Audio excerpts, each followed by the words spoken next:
उत्तर प्रदेश के छोटे से गांव बेलवा में सुबह हमेशा शांत लगती थीं। लोग अपने काम में लगे रहते थे, लेकिन उस गांव में एक ऐसा राज था जिससे हर कोई डरता था।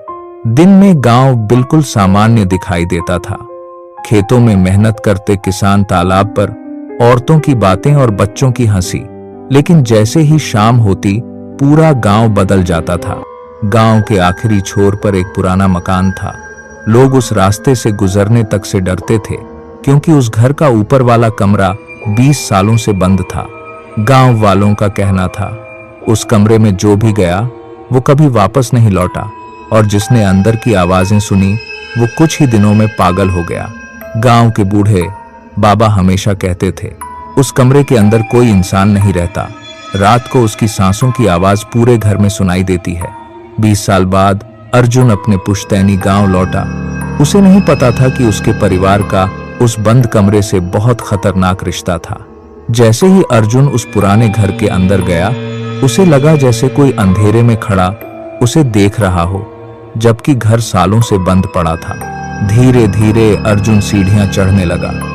हर कदम पर लकड़ी अजीब आवाज कर रही थी और ऊपर से किसी के चलने की धीमी आवाज आ रही थी। ऊपर पहुंचते ही अर्जुन जम गया।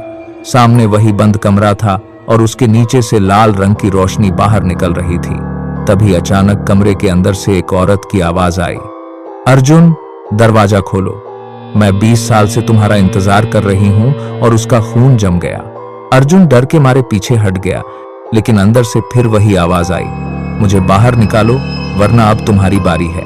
अचानक ऊपर की खिड़की अपने आप जोर से बंद हो गई और पूरा घर किसी अंधेरी गुफा की तरह शांत हो गया। अर्जुन ने कांपते हुए दीवार की तरफ देखा। वहां धीरे धीरे खून से लिखा एक नाम उभर रहा था, राधा। गांव में कहा जाता था 20 साल पहले राधा नाम की एक औरत को इसी कमरे में बंद किया गया था, क्योंकि लोग उसे चुड़ैल मानते थे। तभी नीचे से किसी आदमी की दर्दनाक चीख सुनाई दी और अर्जुन का दिल तेजी से धड़कने लगा। अर्जुन भागकर नीचे पहुंचा, लेकिन आंगन पूरी तरह खाली था, जैसे वहां कभी कोई था ही नहीं। तभी अर्जुन की नजर पुराने कुएं पर गई। वहां एक औरत खड़ी थी, जिसके बाल पूरे चेहरे को ढक रहे थे। अर्जुन जैसे ही उसके पास पहुंचा, वो औरत अचानक धुएं में बदलकर गायब हो गई। टेबल पर पड़ी एक पुरानी तस्वीर देखकर अर्जुन के होश उड़ गए, क्योंकि उसमें खड़ी औरत बिल्कुल वैसी ही थी जैसी उसने अभी कुएं के पास देखी थी। लेकिन अगले ही पल अर्जुन की सांस रुक गई, क्योंकि तस्वीर में राधा के बगल में खड़ा छोटा बच्चा खुद अर्जुन था। अर्जुन का सिर दर्द से फटने लगा। उसे बचपन की धुंधली यादें दिखने लगीं, जैसे वो इस घर में पहले भी कुछ भयानक देख चुका था। गांव की बूढ़ी औरत ने कांपती आवाज में कहा, राधा कोई चुड़ैल नहीं थी अर्जुन, वो तुम्हारी असली माँ थी।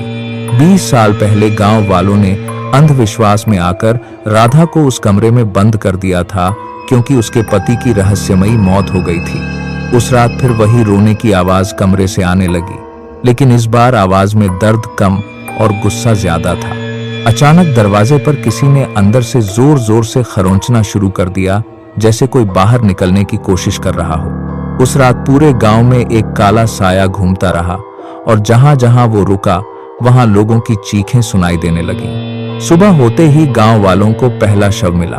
उसकी आंखें डर से बाहर निकली हुई थीं, जैसे उसने मरने से पहले कोई भयानक चीज देखी हो।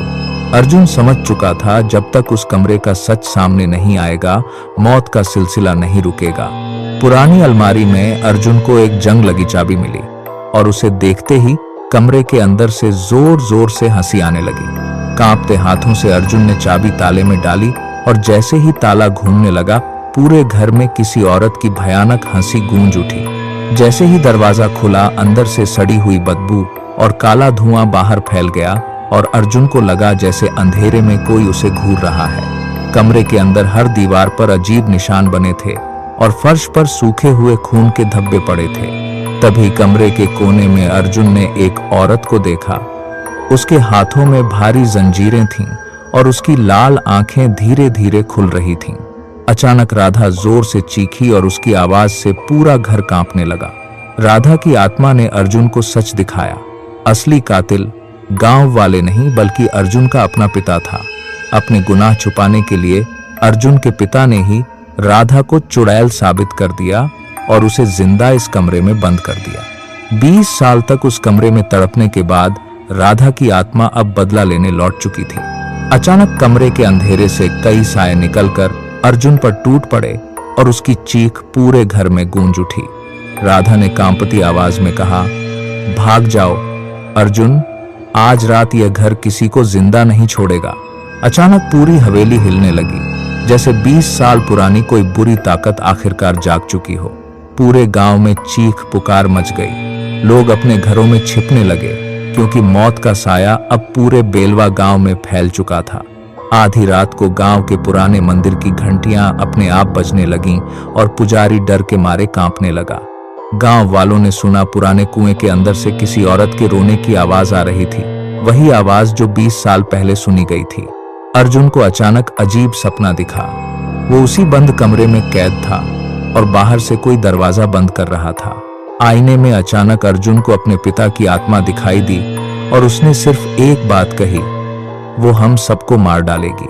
अचानक हवेली के अंदर आग लग गई, लेकिन सबसे डरावनी बात यह थी कि आग के बीच भी राधा की हंसी साफ सुनाई दे रही थी।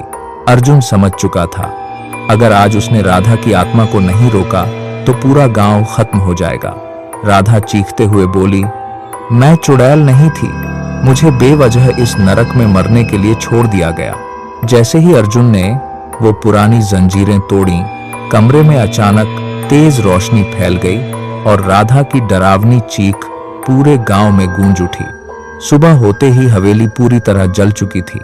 गांव वालों को लगा सब खत्म हो गया, लेकिन उसी जले हुए कमरे के अंदर फिर से किसी के खरोंचने की आवाज आने लगी।